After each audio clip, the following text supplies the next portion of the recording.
Ya, selamat datang kembali guys. Kita kembali lagi nih bersama orang-orang Asak. Sebelumnya kita perkenalkan diri kita dulu kan. Betul sekali. Carlos hari ini semangat guys. Yoi, Semangat kali. semangat sekali terlihat dari mata saya. Ya, nama saya Benedictus Brandon Prakoso, biasa dipanggil Brandon. Nah, dan nama saya Nosentus Carlos, biasa dipanggil Ino. Ino. Kenapa terdiam? Kenapa terdiam? Ino. Iya. Ino. Ini kayak karakter anime. Keturunan Jepang sebenarnya. Iya dah, oke dah, gue oke aja dah. Ya, kita kembali lagi ya sama orang-orang Asak. Ini ada Pak Aris, ada Bulusi, dan ada yang baru nih hari ini, ada yang menggantikan. Pengganti Buriska. Pengganti Buriska. Ini orang yang paling jago jawab nih. Wih. Boleh diperkenalkan? Mau memperkenalkan diri sendiri? Kenalkan, nama saya Anti Darmawan. Ati Darmawan. Ibunya anak-anak Omsos. Iya, anak-anak Omsos. Oke, kan kemarin ini kita udah melakukan pemberian materi. Betul. Gitu. Jadi sekarang kita udah mendapat pertanyaan-pertanyaan nih dari media sosial. Dari umat-umat sampai Betul. Ya, jadi soalnya ada 7.238 soal ya. Yang masuk ke kita ya. Iya, yang masuk ke kita. Yang masuk ke saya ada berapa ini? Cuma Iya, kita pilih 12. yang Iya, terbaik. sudah dari kita yang filter semua yang terbaik jadi 9. Ya di 9. Karena ada yang nanya, kakak makan apa kakak? Kan nggak masuk ke situ. Jadi kita sekarang waktunya masuk ke Q&A time.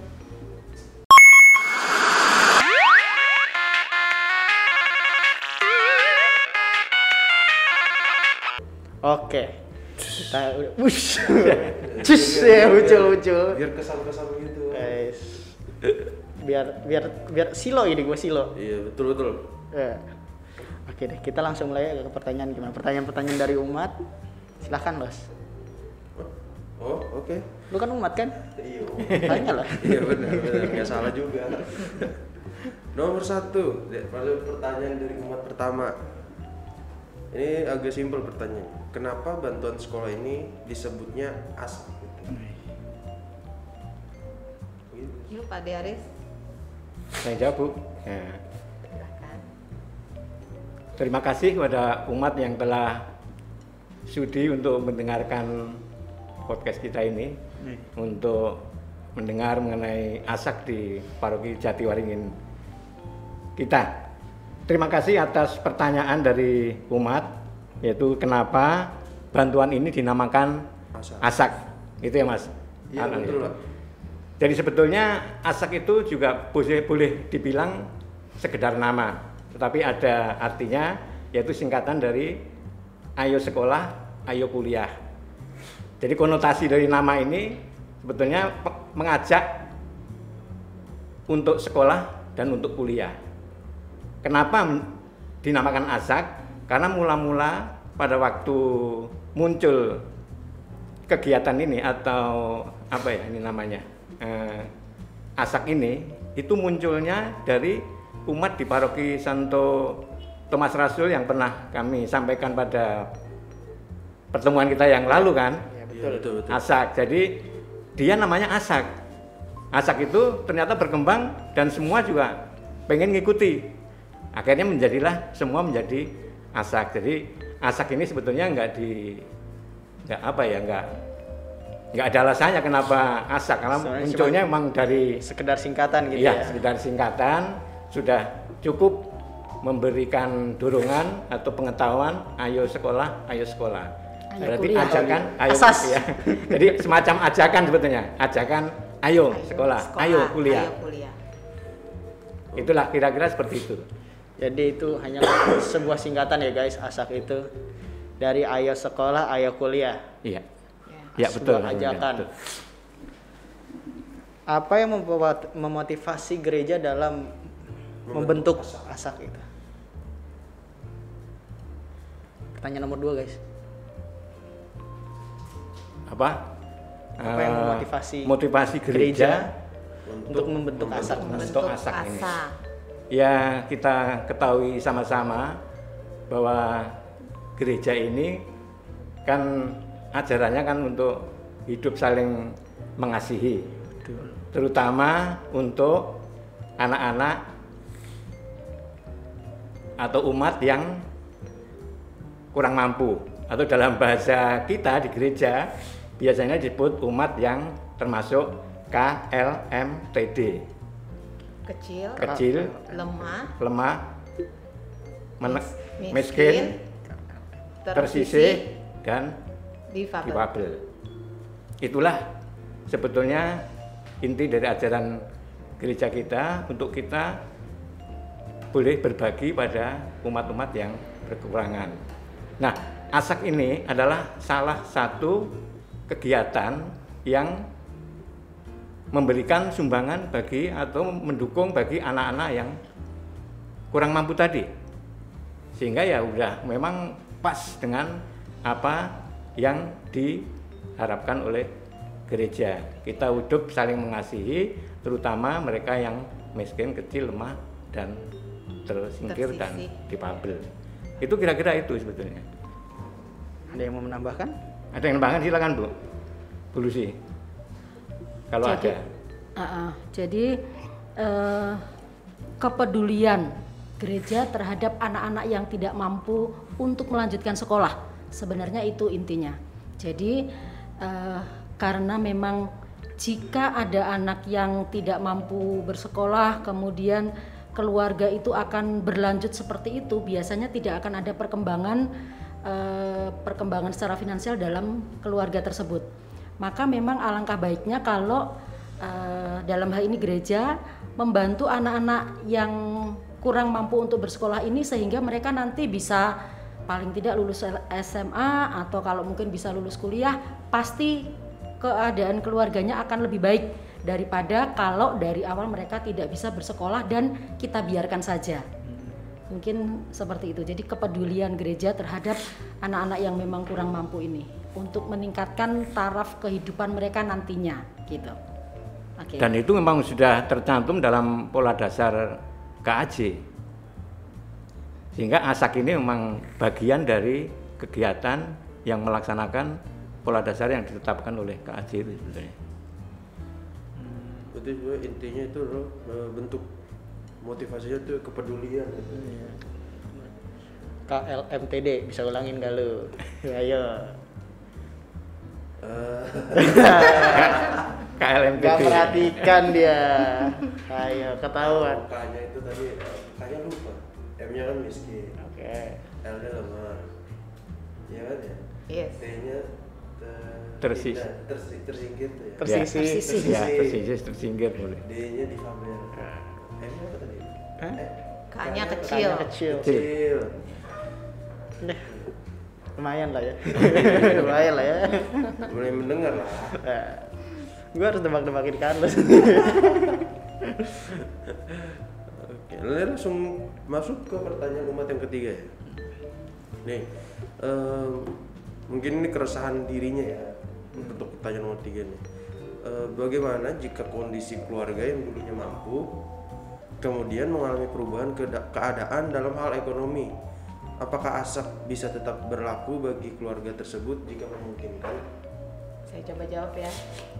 Silakan Bante. Arif. Jadi kalau kasusnya seperti yang tadi Carlos bilang, bahwa dulu dia dari keluarga yang mampu, lalu dengan keadaan dia menjadi tidak mampu seperti itu boleh saja mengajukan menjadi anak ASAK, tetap dengan kriteria-kriteria kita dan juga dengan survei yang akan kita lakukan seperti itu. Jadi pada intinya semua umat boleh mengajukan menjadi anak ASAK. Seperti itu ya. Pak Aris mau ditambahkan? Ya betul. Artinya penjelasan udah bagus. Nggak ada yang mau nambahin. Ya mesti orang yang keluarga yang sudah anaknya terdaftar sebagai ASAK aja, kita tim ini berkewajiban untuk mengevaluasi. Jadi setiap tahun kita evaluasi apakah dia masih masuk dalam kriteria yang boleh menerima ASAK. Boleh jadi keluarga itu sudah mampu sudah ekonomi sudah mapan, itu ya kita cabut. Dan itu ada juga yang sudah kita pernah laksanakan, karena waktu jadi asak itu keluarga itu belum orang tuanya masih freelance kemana-mana kerjanya tidak jelas, kemudian dia diangkat sebagai pegawai negeri. Karena dia sebagai pegawai negeri, kita anggap itu sudah cukup secara minimal, sehingga anaknya kita berhentikan dari asak, dan ibunya juga menerima karena memang seperti itu. Kasus yang ditanyakan tadi, dulu orangnya kaya gitu ya, jadi ya kaya, tiba-tiba jatuh miskin. Nah, kita prinsipnya kan membantu supaya anak itu tidak putus sekolah, sehingga kita juga harus pertimbangkan. Oleh karena itu, setelah kita masuk, kita survei lagi, kita bertanya lagi keadaannya seperti apa. Karena rasanya juga tidak mungkin sih ya, misalnya dia punya rumah, terus suruh jual rumahnya, suruh nyekolahin anaknya, padahal ya tidak seberapa kebutuhannya. Itu menjadi pertimbangan kita juga.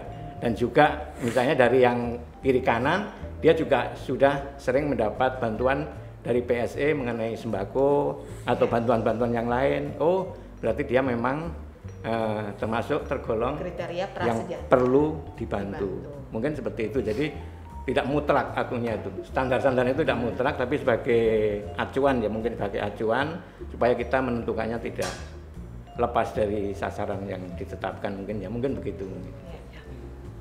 Terima kasih. Berarti Sama-sama. berarti semua kalangan maupun yang itu tetap bisa menjadi anak asak gitu ya, tapi sesuai kriteria-kriteria yang ditentukan oleh asaknya sendiri. Iya. Gitu ya. Pinter banget gue. Jadi tuh dia bottom line-nya tuh tergantung surveinya juga gitu. Ya, harus disurvei juga. Jadi benar. harus Itu sesuai dengan kenyataannya. Benar. Jadi nggak salah sasaran gitu kan. Iya, kan harus tepat sasarannya. Lanjut, Brandon. Apakah ada kerjasama dengan sekolah-sekolah Katolik? Pasak Santoro Agung gitu kan, bekerja sama dengan sekolah-sekolah Katolik. Iya betul, asak. Kamu Pak? Nanti saya lanjutkan Pak Deslu. Kalau sampai saat ini asak-asak paroki rata-rata belum melakukan kerjasama dengan sekolah-sekolah ya. Cuma kalau yang sudah dilakukan ini sekarang ini asak KAJ itu mengadakan kerjasama dengan perguruan tinggi yang lain. Selama ini yang saat ini yang dilakukan baru perguruan tinggi kan ya. Karena itulah yang kadang-kadang agak sulit kita untuk masuk ke jenjang kuliah itu. Kalau yang sekolah itu relatif tersedia lah anunya ya, sarana pendidikan itu yang, dan sekarang ini udah banyak sekali lembaga-lembaga perguruan tinggi yang bekerja sama dengan ASAK. Nah, kalau anak-anak ASAK ini memilih sekolah, memilih kuliah di perguruan tinggi yang bekerja dengan ASAK, KAJ, itu kecenderungannya ya selalu mendapat keringanan biaya yang sangat besar. Bahkan hampir rata-rata itu masuk perguruan tinggi itu biaya uang pangkal itu 0. Wah, uang pangkal Itu biasanya yang- paling mahal tuh bro. Ya, itu yang selama ini kita Uang gedung. yang bisa Padahal gedungnya dinikmati lagi oleh tadi, Pak. anak-anak ASAK. Tapi juga sebenarnya diberi kesempatan juga paroki-paroki untuk mengadakan penjajakan bekerjasama dengan perguruan tinggi yang lain, sebetulnya bisa juga kalau ada usulan. Tapi memang sampai saat ini yang melakukan kerjasama itu MOU-nya itu antara tim KAJ dan perguruan tinggi. Itu juga kaitannya dengan masalah kalau misalnya ada bantuan-bantuan, komunikasinya satu pintu di KAJ mungkin lebih efisien, efektif kayaknya memang. Ada yang mau menambahkan? Oke, saya tambahkan sedikit. Jadi memang seperti yang sudah Pak Aris sampaikan tadi, kerjasama itu memang biasanya dari tim pusat, ASAK pusat. Sehingga kalau sebagai contohnya yang sudah itu seperti BINUS ya Pak Aris ya, Iya. seperti BINUS, Atmajaya gitu, itu memang sudah ada kerjasama dari tingkat pusat, istilahnya ASAK KAJ gitu. Kemudian tadi ada pertanyaan yang di sekitar sekolah kita, misalnya Belarminus gitu ya. Kebetulan saya guru di Belarminus. Dan kebetulan juga saya sekarang sebagai ketua panitia PMB unit SMP.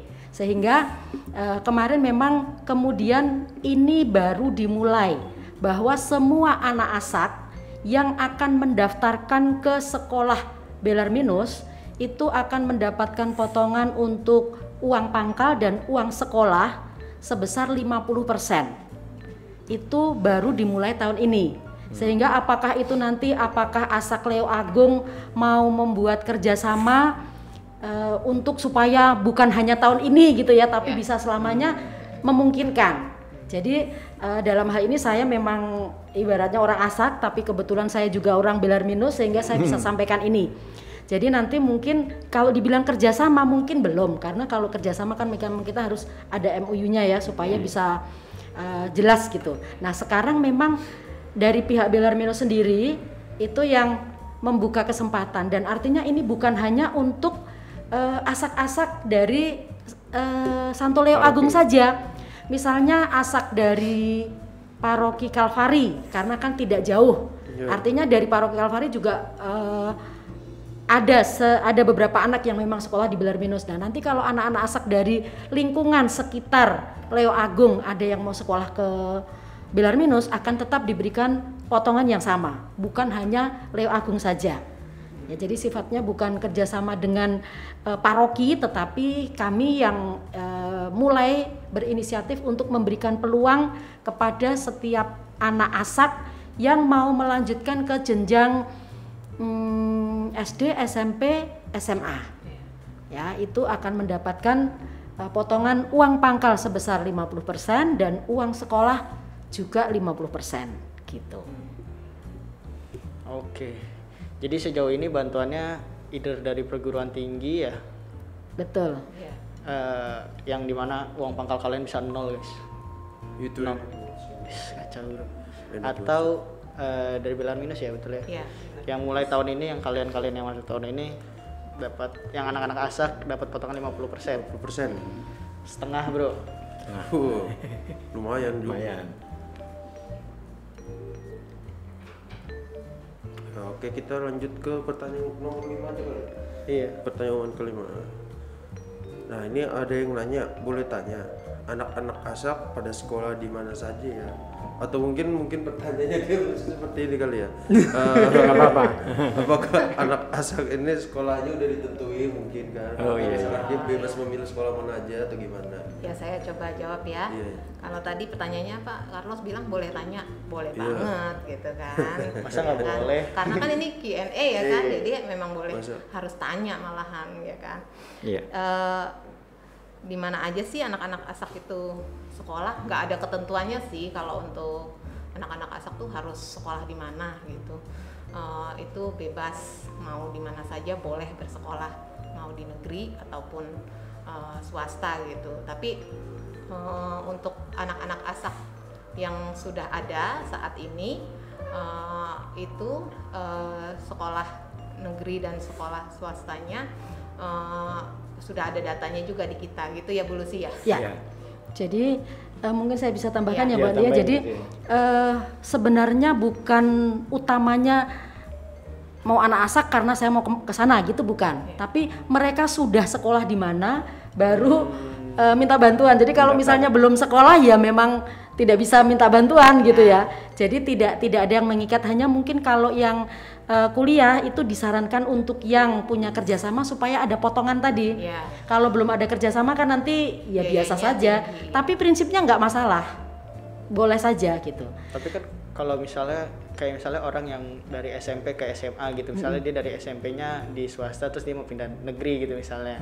Nah itu kan ada perpindahan. Nah itu jadi bebas milih dulu gitu. Bebas milih. Jadi ketika mereka ada di sekolah swasta, kalau seperti misalnya sekarang sekolah mereka itu ada yang sekarang sekolah di Permata Kasih yang dekat dengan kita, ada yang di Strada, ada yang di negeri, ada yang di Bellarminus, ada yang di Santo Marcos.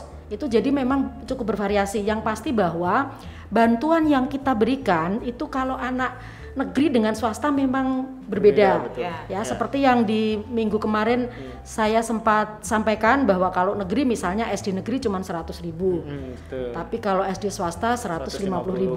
Nah, seperti memang ada bedanya. Tapi prinsipnya mereka mau ke SD mana silahkan saja. Ke SMP mana juga silahkan saja. Mau dari awalnya dari negeri kemudian ke swasta tetap boleh. Atau sebaliknya ya Bu? Atau sebaliknya, hanya memang yang diberikan ya sesuai dengan kriteria yang sudah kita tetapkan gitu. Jadi kalau sekolahnya mahal gitu atau sekolahnya ya maksudnya udah apa ya? Sekolah mahal tuh kayak gimana ya? Sekolah yang udah terkenal gitu. Iya, ternama gitu pokoknya gitu. Gak masalah. Jadi walaupun sekolahnya mahal, tapi biasanya sih kalau yang ikut di ASAK tidak banyak yang sekolah mahal karena mungkin pada saat masuk sekolahnya memang masih mahal, tapi kemudian ada sesuatu sehingga keluarga secara finansial terpuruk seperti yang tadi sudah disampaikan bahwa mungkin saja gitu kalau memang kondisinya harus mengharuskan itu, jadi memungkinkan tadi ya dijawab seperti itu, memang ada.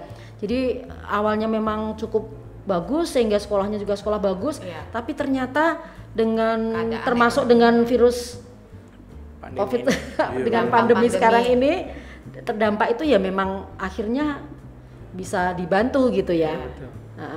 Tetapi memang bantuannya sekali lagi standar yang kita tetapkan. Mau mereka sekolah mahal ataupun masalah apa swasta murah ya tetap seperti itu. Bahkan kalau negeri kan tidak bayar ya istilahnya ya.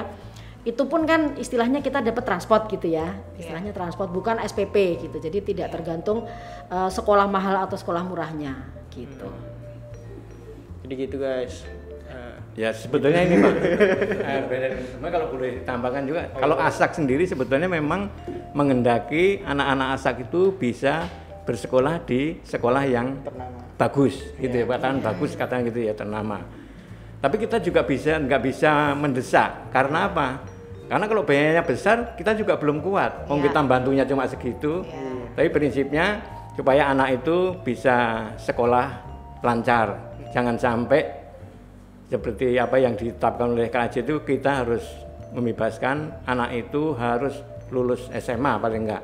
Itu kalau misalnya di paroki ini ada anak yang tidak sampai lulus sekolah sampai SMA, itu ASAK bisa dijewer sebetulnya. Karena tugas kita itu harus sampai ke sana.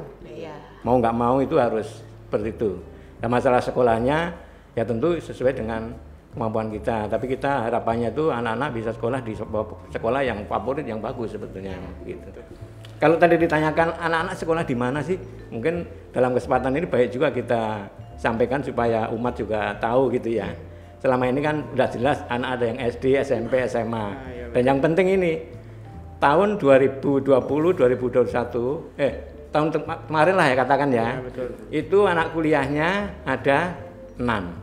Ada 6 anak itu di UI 1, Atmajaya, kemudian Gunadarma, kemudian IBN yang di Cawang, kemudian lagi di Binus satu lagi, siapa ya satu lagi?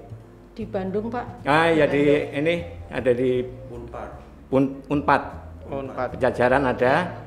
Sama di Rawamangun 1, ada 8 bukan 6, udah tambah 2 kemarin belum lama, ada 8. Nah sekarang ini ada 13. Waduh, kita juga ngeluh nih ada 13 anak yang sekolah, kuliah. Jadi tambahannya ada berapa 13. itu? Dari 8 jadi 13, 5. Tambah 5 yang itu tahun ini. Ya tahun ini tambah 5. Ada satu lagi yang tadi ketemu saya, ada yang masuk lagi, mungkin tambah lagi 1 mungkin dulu sih. 14 ini. 14, kemungkinan ada 14. Banyak ya guys. Mudah-mudahan kita bisa membantu dan mereka bisa lancar kuliahnya. Dan umat-umat juga bisa membantu ASAK ini juga kan, sebagai penyantun kan kayak kemarin kan. Amin. Ya, sangat diharapkan. Biar 14 mahasiswa ini terbantu gitu. Sip. Bisa terus kuliah. Dan semoga kuliahnya lancar ya Las ya. Amin. Lancar. Brandon lanjutkan Brandon. Pertanyaan umat nomor 6. Banyak ya umat kita ya. Iya. apakah ASAK hanya berlaku bagi umat beragama Katolik saja? Atau bolehkah jika keluarga yang sangat membutuhkan namun keluarganya tersebut bukan dari lingkup Katolik? Oke, saya ulang lagi. Apakah ASAK hanya berlaku bagi umat beragama Katolik saja atau bolehkah jika keluarga yang sangat membutuhkan namun keluarga tersebut bukan dari lingkup Katolik? Silakan. Prinsipnya boleh. Jadi seperti di ASAK juga, ASAK di KAJ sudah dicanangkan bahwa pembantuan itu bukan hanya anak Katolik tapi boleh ke non Katolik. Ya. Tetapi masalahnya itu masing-masing tergantung dari kekuatan paroki. Nah, selama ini kita masih memprioritaskan umat Katolik yang kita bantu. Walaupun demikian, pada beberapa tahun yang lalu, kalau nggak salah 1 tahun yang lalu itu ada 1 anak yang beragama Kristen. Karena apa? Karena anak ini sejak bayi diasuh oleh umat Katolik warga kita, dan dia tidak berani memindahkan anak itu ke Katolik karena menurut tradisi dia itu adalah tanpa sepengetahuan dari orang tua, walaupun orang tuanya itu tidak sama sekali tidak mengurus, membiayai, dia tidak mau karena jangan sampai terjadi hal yang, jadi kita bantu. Itu ada 1 anak Katolik yang ikut dalam keluarga Katolik, tapi itu Anak Kristen ya. ya, anak Kristen ya. Itu Berarti Tergantung dan kekuatan. prinsipnya boleh. Boleh. Cuma tergantung dari kekuatan paroki masing-masing Betul. juga. Ya. Kekuatan dananya. Iya, itu sih intinya Itu sih. intinya. Makanya penyantun ayo masuk dong biar Ayo. makin kuat kita nih. Iya. Lu lanjut. nanya. Ini Gantian kan pertanyaan- kita. Sekarang keberapa? Umat keberapa? 7 ya? Iya. Nah, pertanyaan dari umat nomor 7. DSSKJ membantu hanya jika ada permohonan dan itu pun belum tentu didapatkan. Sulit juga ya? Tanda tanya. tanda tanya ya. Setting komanya juga dong sekalian dong biar asik. Apakah peranan dan di mana peranan KJ dengan program ini? Mengingat ini sudah menjadi program paroki-paroki. Nah, ini pertanyaan tanda tanya juga. Apakah KJ tidak menurunkan dana bantuan per bulannya untuk ASAK? Ini ada 3 pertanyaan langsung Iya, ya. iya. Ada 3. Wih. Boleh saja. Ya, saya mencoba menjawab. Jadi memang ada sebenarnya bantuan dari DSS itu memang sesuai permintaan karena memang tidak mungkin ibaratnya hanya bagi-bagi saja gitu. Memang tujuannya untuk membantu yang KLPD tadi yang membutuhkan, sehingga ya memang harus ada permohonan supaya mereka tahu siapa sih sebenarnya yang membutuhkan gitu, sehingga memang harus ada permohonan. Dan kalau tidak ada permohonan ya nggak mungkin mereka kemudian hanya memberikan begitu saja gitu istilahnya, pasti ada dari permohonan dulu. Dan memang dari permohonan pun mesti diseleksi lagi apakah kira-kira benar-benar ini datanya benar, kemudian permohonannya ini juga tidak mengada-ada gitu istilahnya. Maka memang mereka juga cukup selektif gitu. Hanya memang biasanya kalau untuk anak-anak ASAK ini kita selalu dikabulkan ya Pak Aris ya. Selama ini kalau permohonan untuk anak-anak ASAK ke DSS itu memang selalu dikabulkan. Ya, jadi ada bantuan untuk itu karena memang ASAK sendiri kan memang anak-anak yang mudah tergabung di ASAK sendiri kan memang mereka memang dalam kriteria yang memang membutuhkan bantuan gitu. Nah, dalam hal ini KAJ ya sudah ke DSS ini membantunya, maka tidak secara langsung KAJ kemudian memberikan bantuan kepada anak ASAK, ya lewat DSS inilah KAJ memberikan bantuannya gitu. Jadi bukan kemudian keuskupan yang memberikan, dalam arti ini ya DSS inilah timnya dari KAJ yang memang bertugas untuk membantu hal-hal seperti ini gitu ya, untuk solidaritas sosial seperti itu. Ada yang masih kurang, monggo kalau ada yang menjawab. Ya mungkin harus ditambahkan kan sebenarnya kenapa tadi KAJ, apakah KAJ Apakah memberi dia gitu ya, Ah. Pak. Sana sini sana. Ya. Artinya kita harus tahu juga bahwa tugasnya itu kan bukan seperti itu. Tugasnya itu dia semua dana yang di KAJ kan juga didapat dari umat. Dia bertugas untuk menggunakan dana itu supaya efektif dan efisien untuk umat yang membutuhkan, kan gitu sebetulnya. Oleh karena itu, ya dia akan mengeluarkan dana itu sesuai dengan fungsi dana sendiri itu sesuai dengan kebutuhan umat. Nah, taunya ada kebutuhan umat, tentu umat itu sendiri yang memohon bahwa saya ada kebutuhan ini. Nah, masalah dikabulkan apa enggak, tentu tergantung juga dari proposalnya, dari pengajuannya itu. Rasional enggak, misalnya, pantas enggak.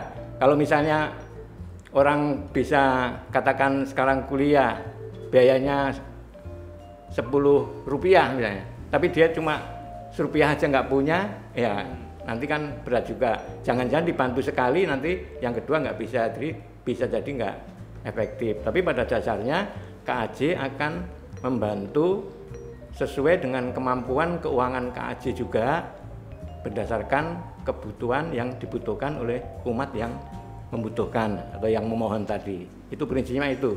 Jadi tidak mungkin sampai kapanpun KAJ akan membagi-bagi, saya rasa tidak mungkin. Ya. Nice nih, penjelasannya lengkap, jelas padat ya.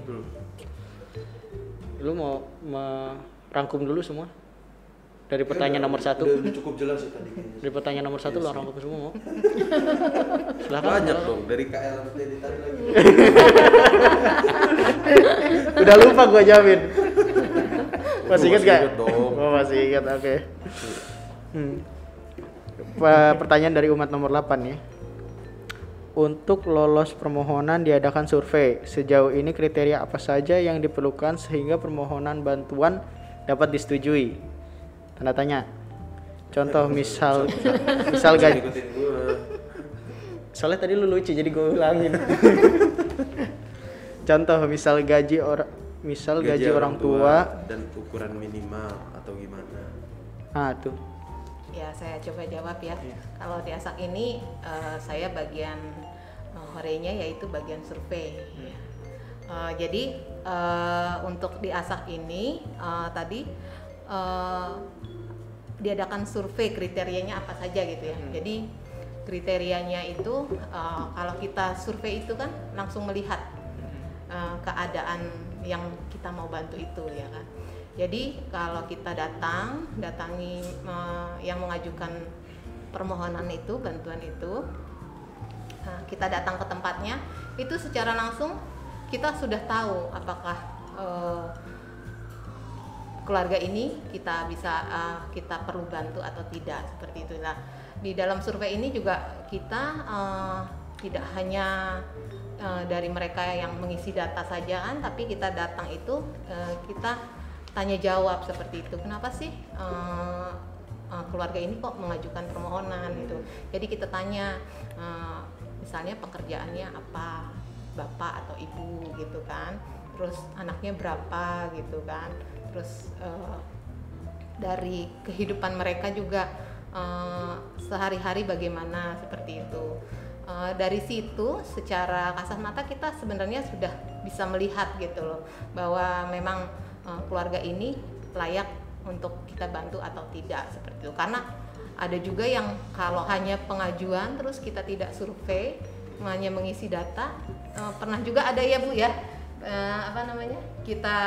kita datangi yang permohonan itu, ternyata yang kita lihat rumahnya tuh baik, bagus gitu ya kan. Nah jadinya kita lebih tanya lagi gitu, kenapa kok ada permohonan gitu kan, seperti itu. Jadi pertimbangan-pertimbangan seperti itu yang kita lakukan, kenapa di ASAK ini perlu dilakukan survei, tidak hanya dengan permohonan saja gitu. Jadi kalau untuk kriteria sendiri ada standarnya, siapa yang perlu kita bantu, tetapi tidak mutlak gitu. Seperti tadi contohnya kasus yang misalnya ada keluarga yang dulunya mampu misalnya, terus karena keadaan atau dampak menjadi keadaan ekonominya jatuh seperti itu, dan perlu dibantu. Nah itulah manfaatnya survei itu. Jadi kita tanya jawab gitu kenapa mereka mengajukan permohonan seperti itu. Silo. Cukup sangat menjawab ya. Dengan kacamata bintang ini. Cukup minum Ini ada siapa? tambahan dikit makanya boleh. Oh, boleh. Sebetulnya kalau tadi ada yang mungkin umat menanyakan ya sebetulnya sebenarnya kerjanya bener apa enggak? Mungkin begitu kan ada kriterianya enggak? Sebetulnya dari KAJ itu sejak tahun 2018 ini kan udah ada tuh ya, panduan itu 2018. lengkap. Jadi ASAK, gerakan kasih yang bertumbuh. Ada kriteria sini, ada kriteria ini Mas. Kalau ini kriteria yang apa? Kriteria standarnya ya. Ya standarnya ada. Tapi kalau Dari KAJ. mau menerapkan ini sebetulnya kalau kita benar-benar sudah mampu sebetulnya sudah mampu, kekurangan itu akan kita biayai, iyalah kita sampaikan seperti itu. Tapi sekarang ini kita kan baru pada tahap membantu yang sedikit mungkin. Cuma kita mungkin bisa mendorong aja supaya gitu dan menyalurkan permohonan itu ke yang punya dana itu sebenarnya seperti itu. Jadi sebenarnya ada standarnya tuh, kita jadi tidak bekerja sendiri tapi ada standarnya ada. Jadi berstandar. Iya, di sini ada yang mengatur. Ya. ini beneran lo ada standarisasinya lo. Iya ada standarnya. Mau baca nggak? Paham nggak? Ya kagak lah, orang gue bukan ASAK. Enggak lah, gue ngerti baca begini doang deh. Coba lu yang baca. Susah. Silakan. Kita lanjut ke pertanyaan terakhir. Waduh, pertanyaan terakhir. Kenapa harus diselesaikan di saat-saat yang mulai nyaman gitu? Asik. Udah nyaman biasanya kan ditinggal ya. Iya. Pengalaman banget Brandon. Oke, pertanyaan terakhir. Dari pembicaraan pada podcast kemarin, minimal penyantun itu adalah per bulan 100.000. Minimal 3 bulan. Iya. Yang Kesanggupannya menjadi ya. penyantun ya. Per bulan. Jadi Selama 3 bulan itu per bulannya minimal 100 100.000. itu disebut iya. penyantun. Iya. Ya. Nah, terus bertanya, jika ada umat yang tidak mampu 100. 100.000, Ya. tapi tetap mau bantu, gitu, apakah bisa di bawah 100.000 gitu? Bisa banget ya Pak. Iya. Tetap tiap Ya, bulan gitu. bisa banget sebetulnya. Iya. Cuma kalau kemarin kan pernah disampaikan bahwa Kriteria penyantun kalau kemarin umat katanya. ingin menjadi penyantun, Ya. kira-kira kalau minimal itu 100.000 kan itu ya kemarin ya. Iya. 100.000 itu didasarkan bahwa anak itu yang paling kecil kan 100.000 untuk anak SD negeri. Iya. Nah, oleh karena itu standarnya menjadi 100 supaya pas ke anak itu. Tapi pada dasarnya itu hanya semacam apa ya? Tidak baku ya. Supaya memudahkan dalam Administratif. pengelolaan administrasi keuangan dalam Mudah. sistem ASAK di KAJ yang terintegrasi seluruh KAJ. Ya. Sehingga pemasukannya itu supaya menjadi mudah. Ya. Tapi pada dasarnya tetap boleh mau memberi bantuan 5.000 per bulan Iya, boleh, boleh. 10.000 boleh, 50.000 boleh, 1 juta puji Boleh. Tuhan. Terima kasih. Boleh banget itu. Ya. Saya mau itu. Cuma mungkin memang kalau saya menyarankan kan yang membantu ASAK ini kan ada kita sebut dua golongan, satu penyantun, satu donatur. Donatur juga bisa menjadi donatur tetap atau donatur kapan aja, insidentil gitu ya. Ya boleh. Jadi membantu 5.000 per bulan sebagai donatur tetap.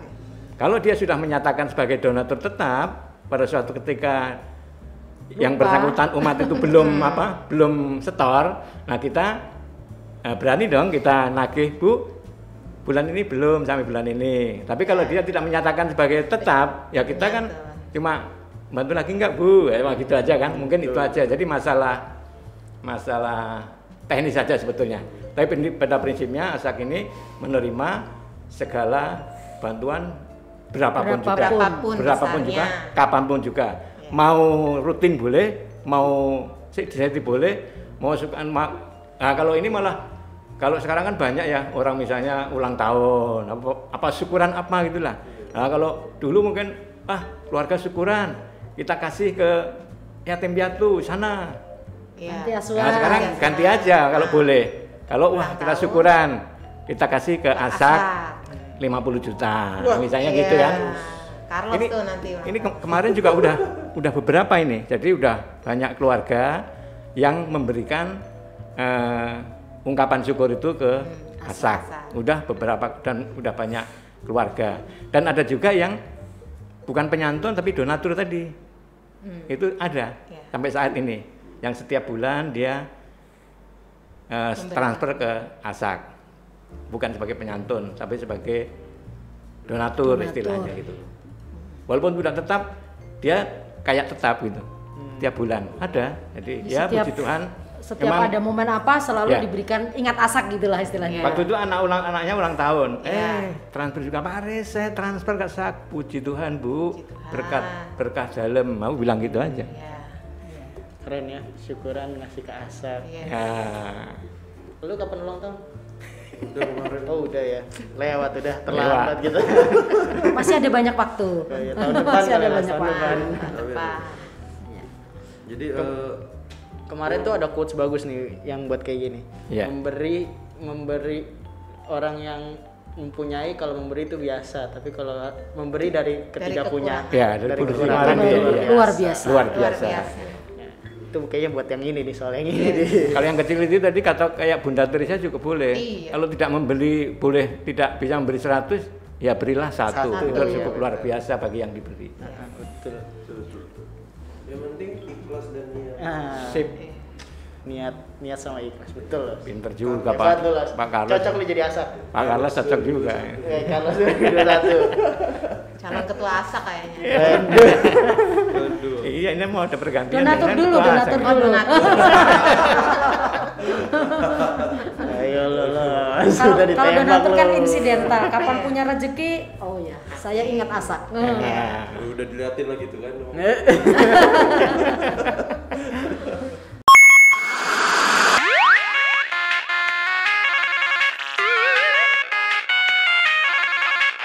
Jadi Pertanyaan-pertanyaan kamu cukup menarik juga ya, Iya. dan bisa dijawab semua. Iya. Semoga jawaban-jawaban yang diberikan oleh tim ASAK ini memuaskan hati para penonton kita. betul. Sebelumnya kita terima kasih dulu nih sama orang-orang Oh, iya, ASAK. benar. Udah mau datang ke sini menjawab pertanyaan-pertanyaan umat. Sudah mau direpotkan di masa PPKM Iya. ini.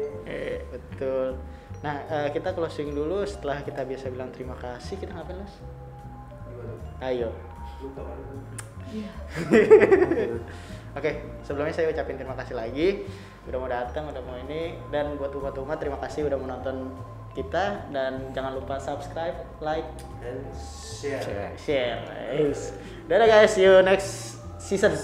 See you next season. Dadah. Dengan keseruan-keseruan lainnya. Oh, dengan keseruan-keseruan lainnya. Thank Dadah. you. thank you.